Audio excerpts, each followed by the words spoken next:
This is Homera, and I'm here to show you a couple of variations, maybe even three, of how you can modify lunges when you have pain in your feet. Okay, so the first and the most important thing is that you need to make sure that you do have a protocol in place to help alleviate the pain symptoms, which means that you're doing regular stretches, you're under the care of maybe a chiropractor or a physiotherapist, or you're undergoing some kind of treatment to help make it better. Maybe you're wearing orthotics, right?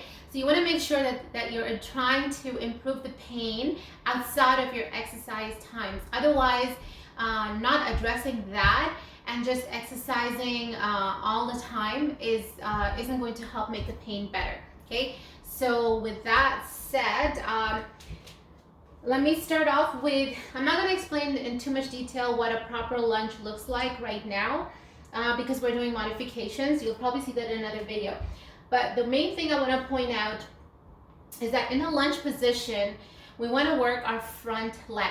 It's true that we're working the back leg as well, but for the purpose of these modifications, are focusing to make sure that we're getting all of the benefits of this exercise in our front leg. Okay, so with that, your knee is moving towards the three middle toes of your foot, and your hips are squared, so we're not rotated sideways. Hips are squared, and you're dropping your weight straight down. Now, with the modification, you might feel that you're moving forward a little bit, which is okay because you're going to find an adjustment and a position that works for you. So you're going to start off going down, and it might feel like a J movement, right, where you're going and then moving forward. And that is perfectly fine as well if you're not going straight down only. Okay. So I have here a smaller stability ball, and then I'll also show you with a larger stability ball. This is the first option. So depending on how bad the pain is, right, you want to make sure that you have a lot of support around you, because the last thing we want is to overdo it or accidentally hurt ourselves. We don't want to do that under any circumstances. The most important thing for us is to prevent injury and also to avoid aggravating any existing symptoms. So safety is key. So that's why for support, if you want to be close to a wall, that's perfect. If you want to put a chair in front of you, that's great too. And anything else that you may need around you. Okay, so here I am with my back foot resting on the stability ball. And the complaint that I often get is about the back foot, right? When you have plantar fasciitis. All right, so I'm squaring my hips, and what I'm going to do is I'm going to pretend like actually my foot is floating in the air, right? So I'm not putting any weight on the ball. It's just there to elevate it, right? This is also a balance challenge, and you want to attempt this if you feel confident and you have the support, especially if you're new to this. If you love balance and you did a lot of balance training, then go ahead and get started. Take an inhale. As you exhale, you're going to extend your back leg and then start to sit on this hip, the front hip. Okay, and then here my knees are stacked on top of my heels and my back leg is fully extended, and I come back up.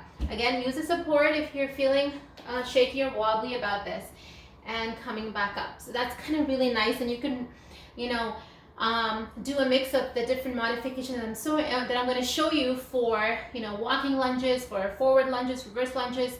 Any of these modifications are fine. Now I'm going to show this to you with a bigger ball as well, because it does make a difference. Like, height makes a difference. Okay, so this is actually going to be easier because my leg is closer to me, and here I am, down and up. Okay, so sitting down. Now that J movement I was talking about is here, where I'm going to go slightly forward, just slightly, not too much. Okay, so that's with the ball. Let's roll the ball away. If you don't have a ball, or if you want different modifications, it's the same idea with your foot and on any elevated surface. So I've got a bench over here. I rest my back foot on it, stabilize my front foot. Make sure that if you're wearing shoes, you're able to wiggle your toes. If you're bare feet, you plant your toes in and you put the weight in your heels, and then you begin to sit back. So I'm going to make this a little bit wider. Okay, relax my back foot, pretend like it's just floating in the air. I'm not putting a lot of pressure or weight on that back leg, and I go down into a lunge. Okay, so again, experiment with the different heights. I've done a few lunges on the other side, so I'm gonna switch foot. Experiment with different heights and different equipment that you have. You can, if you have stairs, you can also use stairs to do your lunges. So here, again, now here, right, because this is a little bit lower, you might be tempted to curl your toes, and that might aggravate your plantar fasciitis symptoms. So I'm just gonna place my foot like that, relax it, and then go down into that lunge, right? Now control the movement. So obviously the lower you go, the more you feel it, but you wanna work your way up to it. It's not like, you know, you're quickly going from doing a full lunge where you're dropping your knee to just an inch above the floor. Okay, so I hope that was helpful, and I'll see you in another video.